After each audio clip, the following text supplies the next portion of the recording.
Once upon a time, there was a poor man with many children. His house was small, his clothes were worn, and his family often went hungry. But among his children, his youngest daughter was the most beautiful of all. One stormy evening, wind howled, rain lashed against the windows. The family huddled around the fire for warmth.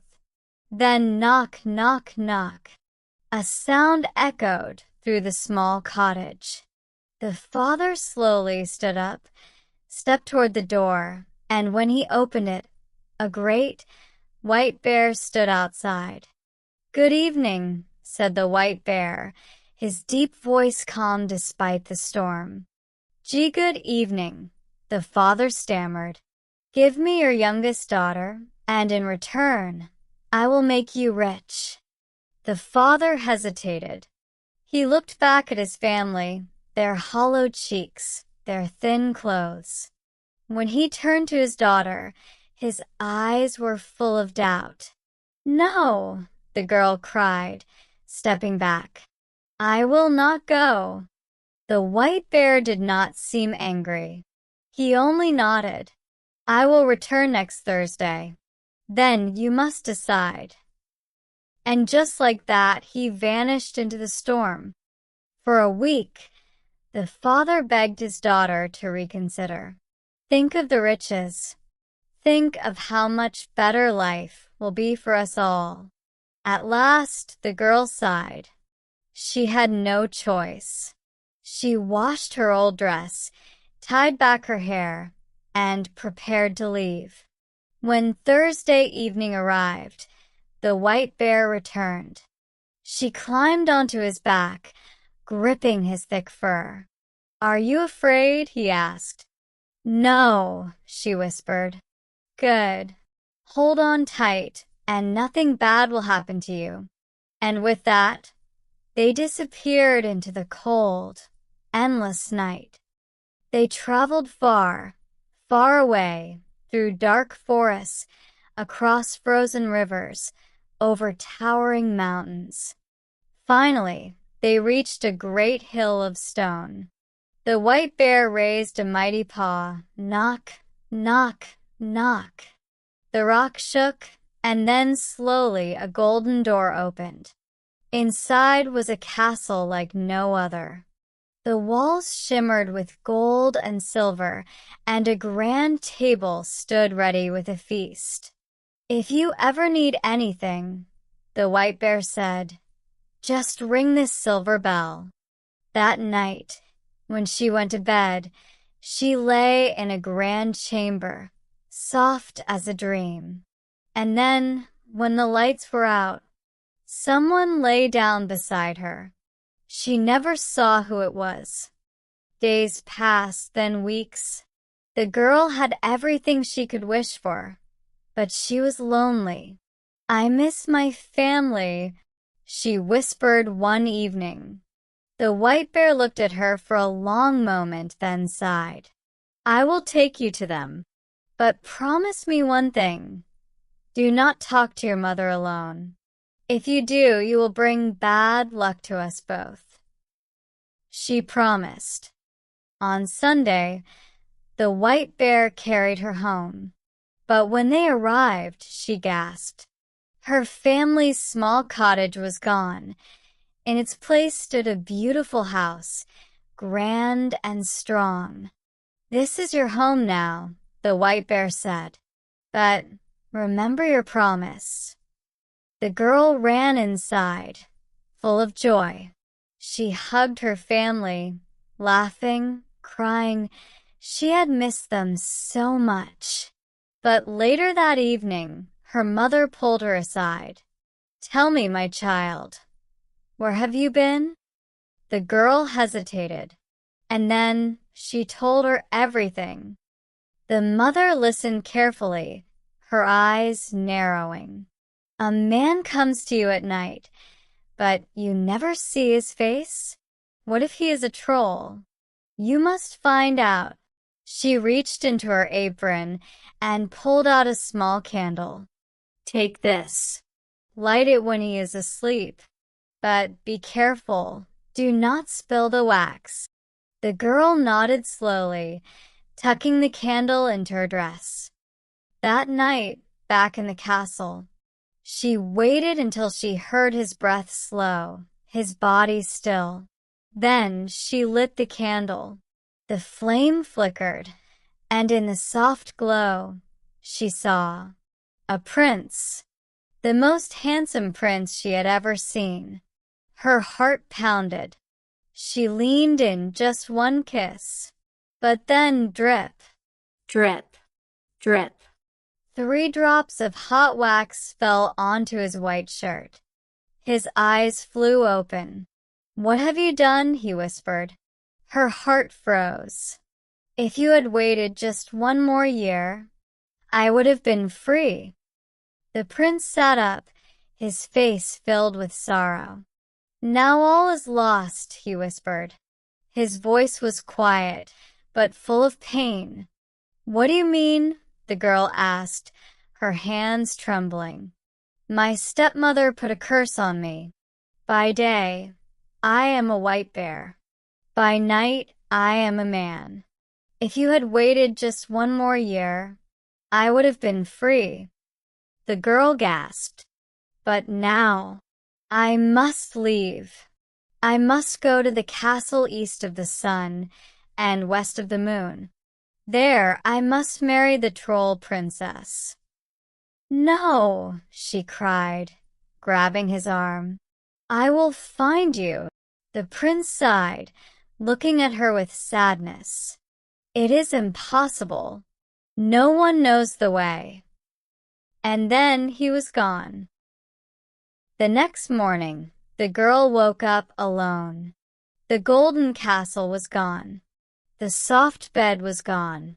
The prince was gone. Instead, she lay on a patch of cold, damp grass deep in the heart of a dark forest. No, this can't be real. She spun around, searching, but there was nothing, just trees, shadows, and silence. Tears burned in her eyes, but deep inside, she knew what she had to do. "I will find him, even if I have to search the whole world." And so, she set off on her journey. The girl walked for many days. She climbed high mountains. She crossed wild rivers. To every stranger she met, she asked the same question. "Do you know the way to the castle east of the sun and west of the moon?" But no one had ever heard of such a place. One day, she reached a huge rocky cliff where an old woman sat tossing a golden apple in her hand. "Please," the girl begged. "Do you know the way?" The old woman peered at her carefully. "That is a hard place to find, but take my horse. Ride to my sister. Maybe she knows the way." Then, she placed the golden apple in the girl's hands.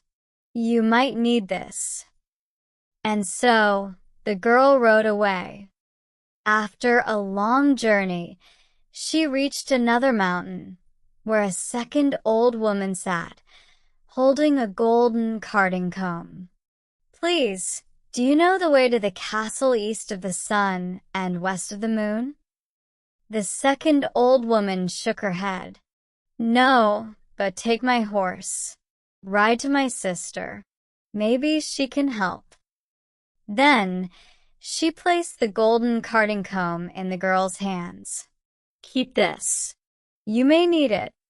And so, the girl rode away once more. She traveled for days until she reached a third old woman, spinning golden thread with a golden spinning wheel. "Do you know the way?"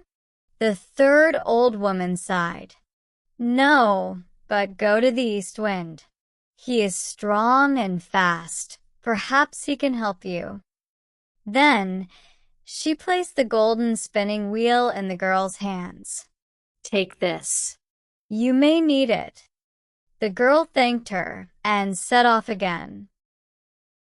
After many days, she reached the home of the East Wind. Please, have you ever been to the castle east of the sun and west of the moon? No, the East Wind rumbled, but I have heard of it. I will take you to my brother, the West Wind. Maybe he knows the way. She climbed onto his back, and they soared into the sky. But the West Wind did not know. So he carried her to the South Wind. The South Wind did not know either. So he carried her to the North Wind. The North Wind roared, shaking the earth. Who dares to come here? The girl did not back down. Please, take me to the castle east of the sun and west of the moon. The North Wind was silent for a long time. Then he sighed. Yes, I have been there once. It is very far away. But hold on tight. I will take you. The next morning, she climbed onto his back. The North Wind grew stronger and stronger and stronger. Then whoosh! He lifted off the ground, carrying her high into the sky. They flew over dark forests, vast icy mountains, deep blue oceans. The girl clung tightly as the wind howled around them. At last, just before he lost all his strength, he saw land ahead. With one final breath, he threw the girl onto the shore. She landed beneath the towering windows of a grand castle. I can go no farther, he whispered. Now, you must save him yourself. And with that, the North Wind disappeared. The girl stood up, shaking from the cold. She had finally made it. Now, she had to find a prince. The next morning, the girl sat beneath the castle's stone walls. She took out the golden apple and began tossing it in her hand. Soon, a long-nosed troll princess appeared at a window. What do you want for that golden apple? She asked. Let me see the prince tonight, and you may have it. The troll princess agreed. That night, the girl was taken to the prince's room again. She rushed to him, shaking his shoulders. Please, wake up. But still, the prince did not wake. The trolls had given him a sleeping potion. Tears filled her eyes, but she refused to give up. Tomorrow I will try again. The next day, she tried again, this time with the golden carding comb. The troll princess wanted it too. Let me see the prince again, and it is yours. Once again, the troll princess agreed. But still, the prince would not wake. On the third night, the girl offered the golden spinning wheel. This time, the prince was warned by the servants. He did not drink the sleeping potion. When the girl entered, he was awake. You have come just in time, he whispered. The next morning, the prince tricked the trolls into trying to wash the wax-stained shirt. Whoever cleans this shirt shall be my true bride. The troll princess tried first, but the more she scrubbed, the darker the stains became. Then, the girl dipped the shirt into the water, and it became pure white. The trolls screamed in rage. Then, boom, the trolls exploded into dust. The prince took the girl's hands. You saved me. Tears filled her eyes, tears of joy. They left the troll kingdom forever. And when they returned to the prince's land, they were married, and they lived happily ever after.